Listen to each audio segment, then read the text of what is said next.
These are some of the most chaotic, unpredictable, and jaw-dropping hands ever witnessed in the history of the World Poker Tour. One time? One time! One time! One time! One time! One time! All right, our Papazian officially using his one time. I would like to use my one time. Wait, you just took 5-4 against 2 5s. I barely used it one time. It wasn't used. All right.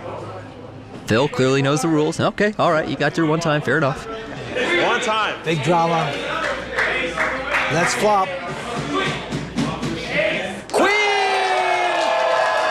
10-8, but Vince. Card. Just like that, it's over for Edward. This is... He was such a fun player to watch play. It could have been his. There were so many hands. Brutally timed coolers, last-second miracle cards, this compilation is a roller coaster of emotions. Stay locked in until the very end because the most outrageous hand has been saved for last. Let's begin. We kick things off at the 2024 World Poker Tour final table. The stakes are towering with $2.5 million on the line. Chris Moorman opens the betting with pocket queens. As expected in a game of this magnitude, the heat ramps up quickly when Eddie Pak peels down at pocket tens. He responds by 3-betting to $5 million. Just when the table is bracing for a showdown, Scott Stewart enters the fray. With a holding too significant to fold, he deliberates taking the high-pressure route and 4-betting. However, ultimately, he backs off. Moorman, recognizing the chip leader's aggression, contemplates his next move. In high-stakes tournament play, especially under intense ICM pressure, players adopt a polarized strategy. With a premium holding like pocket queens, Moorman decides to implement a non-all-in-4 bet. 9.1 million. Eddie makes the call, setting up a bloated pot pre-flop. The flop comes Jack-Jack-7 with 2 diamonds. Moorman's queens are still ahead, but it's a tricky board, especially for out-of-position tens. Moorman leads out with a bet of 4 million. Without hesitation, Eddie shoves all in. Moorman snap calls, the tension at the table is palpable. With Moorman in the commanding position, Eddie needs a 10 to survive. The turn? 10 of clubs! Gasps echo through the arena. The improbable has happened. Eddie spikes one of only 2 remaining tens. The river bricks, and just like that, Chris Moorman is eliminated in 4th place for the second consecutive year. 1.6. Person who called from the big blind under check raise bluffs far too often. So for him to find one like that. Chris Moorman, pocket queens, and the cutoff raises it up. Edward Pak in the small blind pocket tens. It's going to be trouble. This could be the turnaround that Chris needs.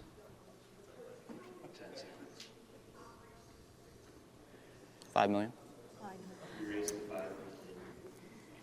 3-betting to $5 million. Oh, and Scott Stewart, this is not an insignificant holding. He could very well decide to take the spot and 4-bet. Something to think about for sure. I think Moorman's opening very light, but does lay it down. Not worth the risk.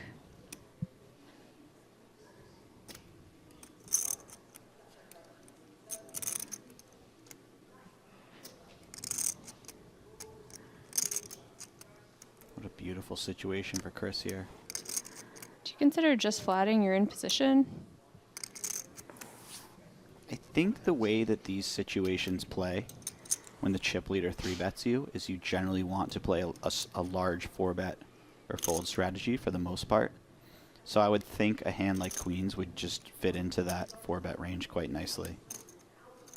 The chip leader specifically is very incentivized to put as much pressure on as possible, so he should have more bluffs than another player would have, so you want to respond with a lot of 4-bets. Also, just the way that it plays out with this ICM factor, you're more incentivized to take down the pot now with the small 4-bet, and sizes get smaller, so you have a better risk-to-reward ratio. 9.1. He finds a non-all-in 4-bet sizing. Yeah, and these really small sizings are something we become more familiar with at final tables. Is the overall population of poker players have gotten better at the game. 9.1, right? Call? Call. Edward makes the call. We're going to a flop in a very bloated pot. 2 very real hands. Call is interesting because this is the sort of hand that is quite vulnerable. It's tough to navigate out of position on a lot of boards. Check. Jack, Jack, 7, 2 diamonds. Queen's still ahead, but this board doesn't look too terrible for pocket tens. No. I was about to say calling might save Edward, but we'll see.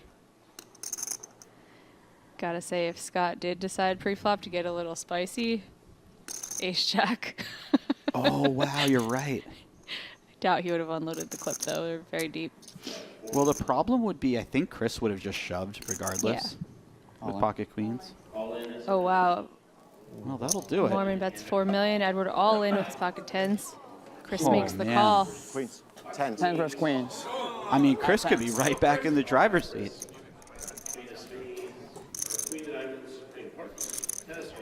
This has to be the craziest start to a final table This I've is ever seen in insane. my life.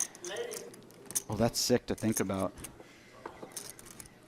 He's got the diamond covered as well. This 10 is, one time? This is a dream right here, this scenario. I haven't used my one time the entire tournament, so I think right now would be a good time to use it, maybe. You get one every tournament? I think so. No one told per me. tournament. Let's use it right now. 10 of clubs. Hello. Oh my god. Oh, my Oh God. my God! I thought he was joking. No It's way. not over, it's not over, it's not over, it's not over. But once. Come on. Sickening feeling for Mormon. He's down to just 2 queens and 2 jacks if he wants to stay alive in this tournament. Gonna have to final table next year. Oh, man. How do you have a sense of humor at a time like this? I mean, what a hero he is. Give Chris a jack for that comment. That was too good.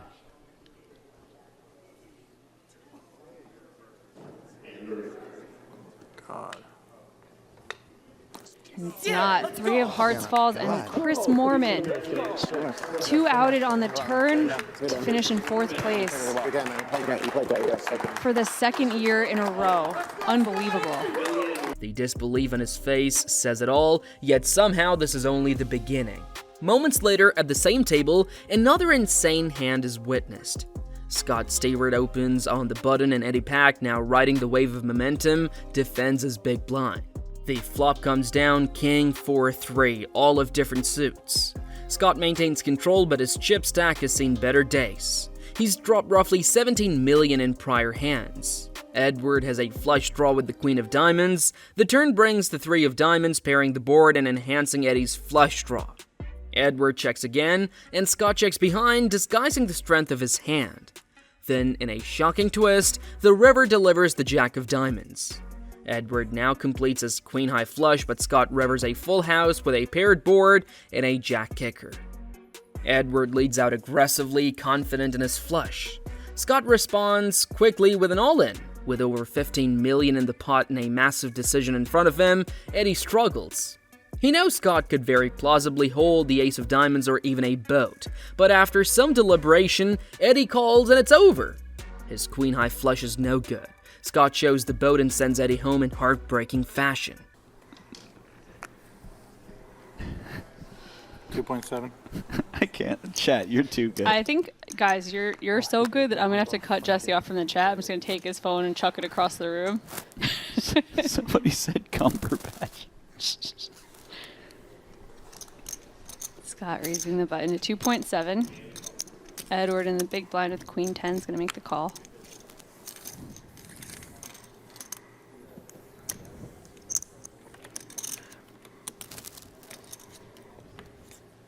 King 4-3, 2 diamonds. Scott's still dominating, but he has dwindled quite a bit, Sure. which is not the direction you expect to go when you get to raise nearly every hand. I think he lost about 17 million in that hand, the 6-5 of diamonds, where he made a flush against the boat. Those turn bets add up very quickly, even the Sure. small ones. You've built a sizable pot, so even a third pot lead is starting to become a big bet. 3 of diamonds pairs the board. Edward with the queen high flush draw. Jack still good for Scott. Edward with a nice one for a check raise. And that would be wildly uncomfortable for Scott. Oh, he just calls. Decides he has a little bit of showdown value, maybe. He did look like he was pondering it. Whoa. Oh, my God. no. No way. Oh, no. So Jack of Diamonds, Scott now with the boat, and Edward with the queen high flush. 15 million in the pot. By the way, Scott has shown... 11.5. Oh, Edward just leads. Okay. I was going to say, this is the type of spot where I've seen Scott get greedy before, and it's gone well for him. Sure. Now he doesn't have to get greedy. He just When says he the words all in. jams, does Edward ever find a fold? Can he ever? I mean, I don't think it's unreasonable. Scott can have a lot of ace of diamonds type of hands in this node, I think. He also doesn't have 0 boats. Obviously, we see that he has a boat, but he has some very conceivable full houses. He did that awfully quickly, too. This is a spot where I wouldn't mind Scott using a time bank, because if you're going to bluff, you might want to think about it a little bit. Call. And a call. And Wow. oh, wow. What a sick river card. Just like that, it's over for Edward. This is... He was such a fun player to watch play. Just, it could have been his. There are so many hands. Just when you thought the night couldn't get wilder, it does. In one of the most unforgettable hands of the 2016 WPT Best Bet Bounty Scramble Final Table, 3 players shoved pre-flop with premium hands. Richard Malone Jr., the lone amateur at the table, opened with AQ spades. Defending champion Tyler Patterson shoved with pocket kings, and Ankush Mandavia, another seasoned pro, followed with pocket tens. Despite the pressure, Malone called, creating a massive 3-way all-in worth millions of chips. The flop came 8 heart, 4 heart, 2 spades, save for Patterson's kings. But then came the gut punch, an ace on the turn, ace spades, flipping the entire hand. Malone vaulted into the lead while the crowd erupted. The river braked out, sealing the brutal outcome. Patterson was eliminated in 4th place as title defense crushed in a single stroke. Mandavia, with the smaller stack, hit the rail in 3rd. In one hand, an amateur had eliminated 2 world-class professionals. Dickie Malone with his huge ace-queen of spades. Well, he will definitely be playing this hand. As the chip leader. Dickie owns a small construction business, used to be a firefighter, 56 years old, out of Macon, Georgia. He's got everything going for him here tonight.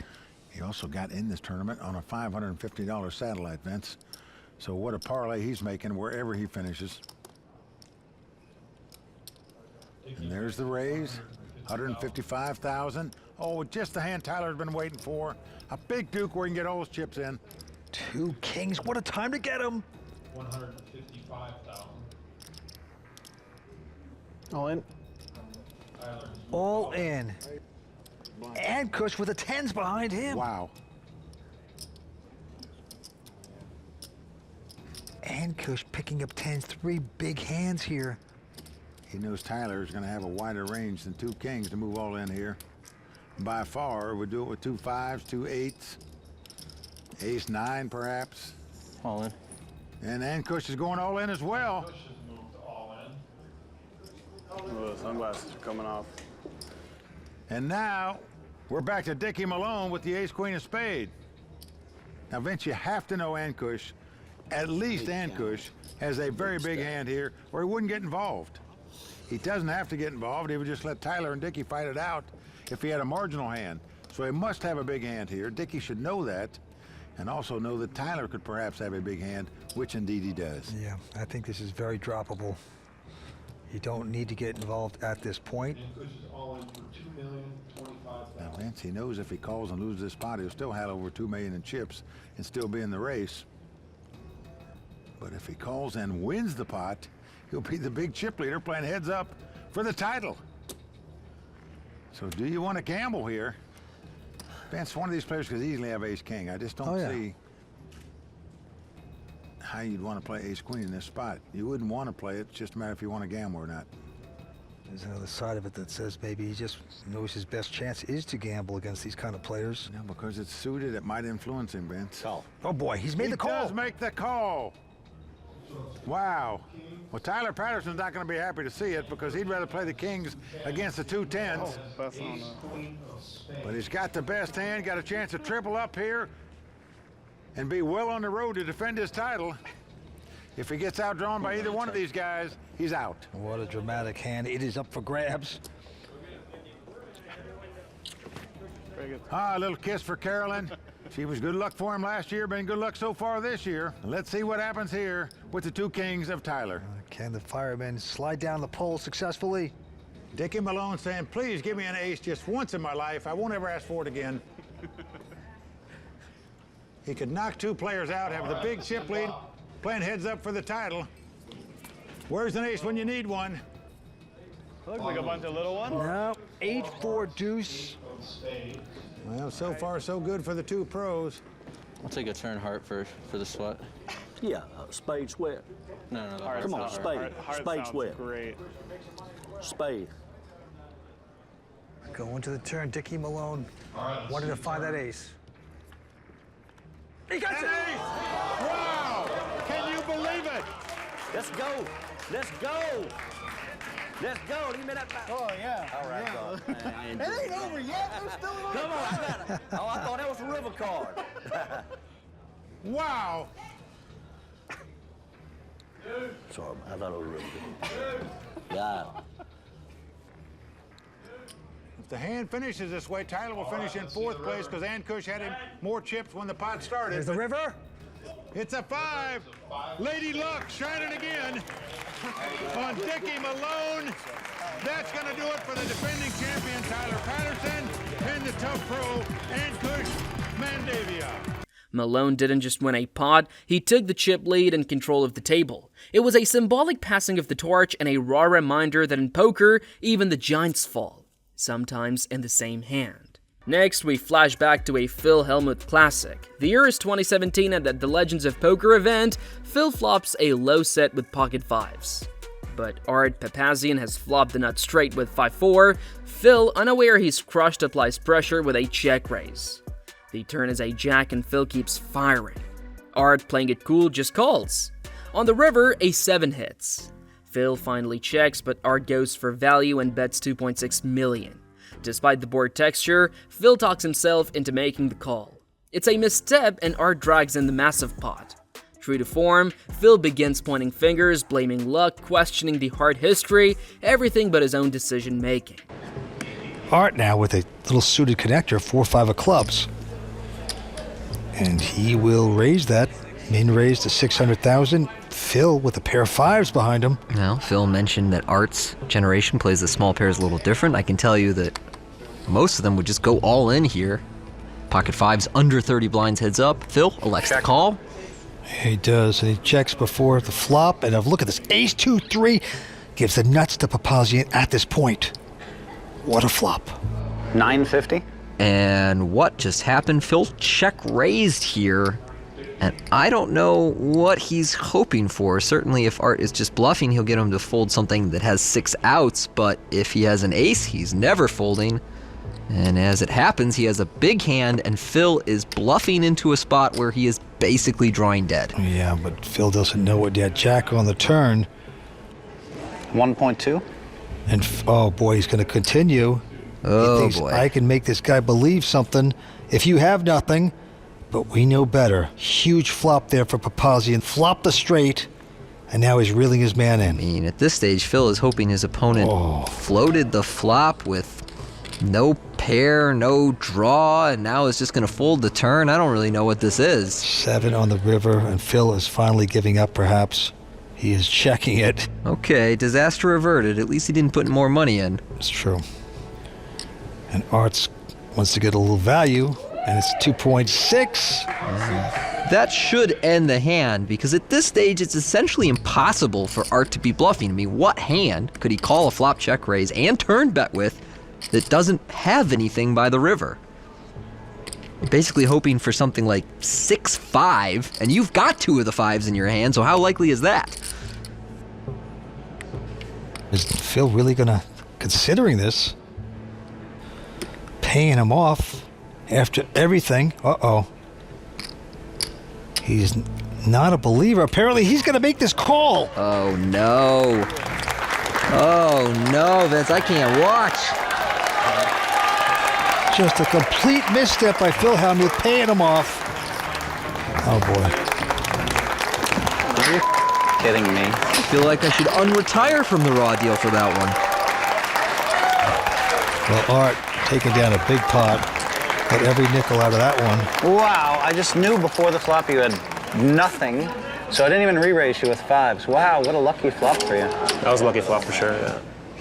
But what follows is perhaps more surprising. In the very next hand, Phil picks up ace-king.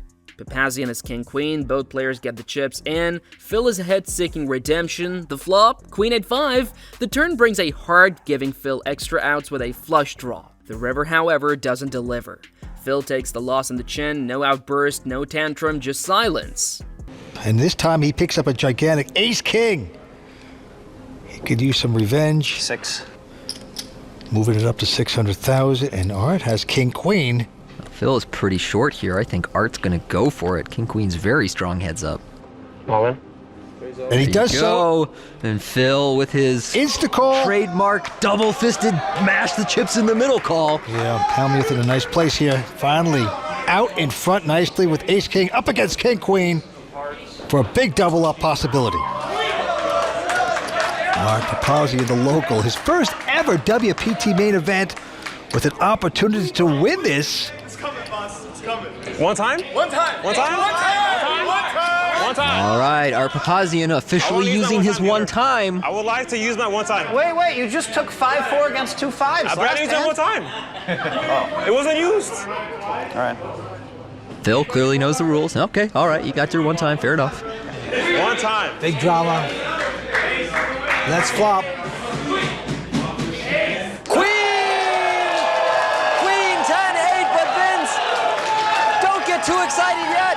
Phil still with the gut shot to the jack. He can catch an ace, he can catch running hearts. This is by no means over. Here we go. 5 of hearts makes this very interesting.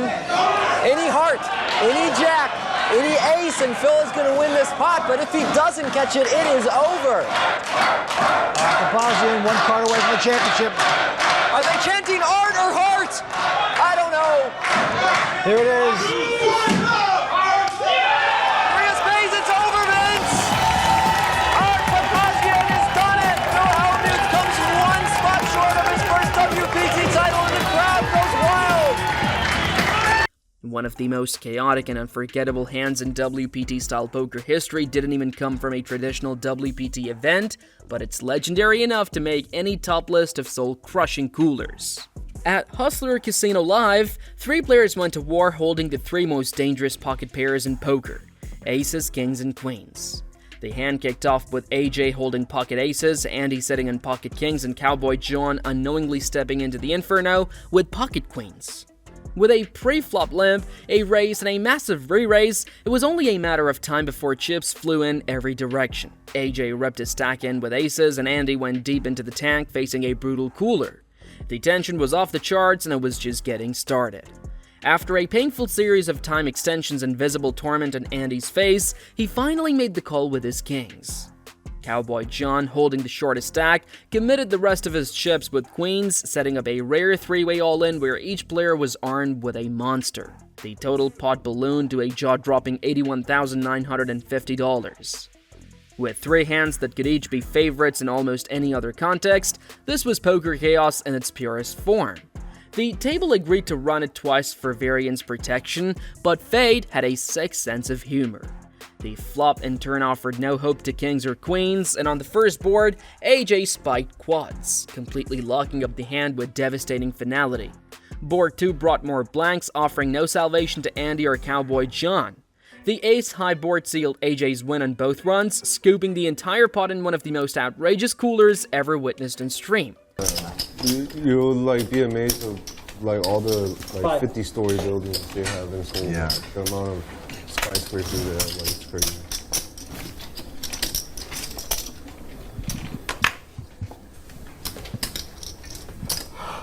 Pocket ace versus pocket kings here.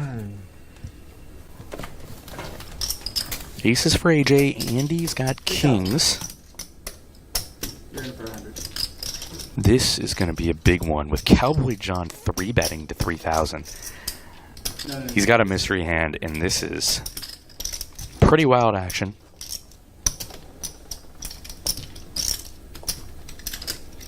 All in. All in. AJ just shoots in $35,200 or thereabout.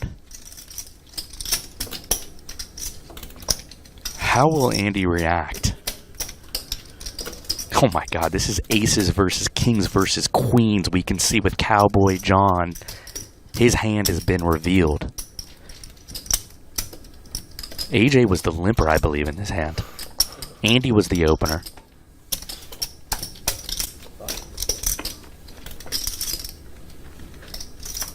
AJ just rips it. And now Andy, justifiably in the tank, facing this massive bet in this huge cooler spot with the best three hands all being out there.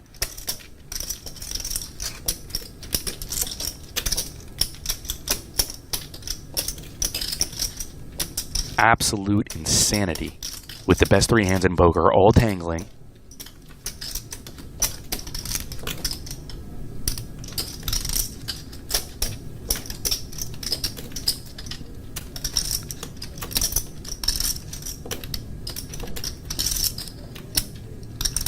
Can Andy find the fold with the kings?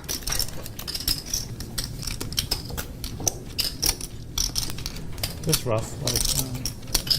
AJ limping first in and limp 4-betting all in. Clearly setting off alarm bells for Andy as he asks for a count. The ultimate cooler. Pocket aces versus pocket kings versus pocket queens. Cowboy John short, so...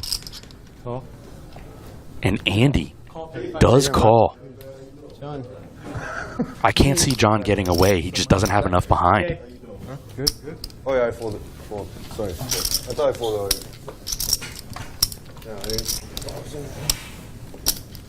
Now the action's back on John, but the two big stacks, with AJ having the effective stack of about 34,000. Now Cowboy John's throwing in the extension. He's throwing them all in to think. My god, aces versus kings versus queens. Okay, hold on. How many times? I'm good for twice for the fun of it, but it doesn't matter. I think Andy only won. John does make the call. Once, but it's up to you guys. I'd rather go twice. Sure. Last hand. Sure. We'll go twice. Okay. Sure. I have aces. Nice. Okay. 2 times with $81,950 in the middle. You have to dodge some paint. Poker is such a sick game sometimes. I'm gonna need this for my car. $11. Okay. There you go. Ace turn for AJ. Oh my god, he makes quads on board 1. I might have got you on the first one. Let's see if Andy or Cowboy can hit something on board 2. Yeah, that's busy. Another A shows up. What do you mean? That's exactly what you're shooting for. That's a misdeal, my friend. No help for either of them so far. 7 of clubs improves nobody, and a deuce on the river. AJ. 34. $81,950 pot in the ultimate cooler. Aces versus kings versus queens. It wasn't just a massive swing, it was a hand that sent shockwaves through the high-stakes poker world and left even the commentators stunned. That's the beauty and brutality of the game. These hands are unforgettable not just for the players but for everyone watching.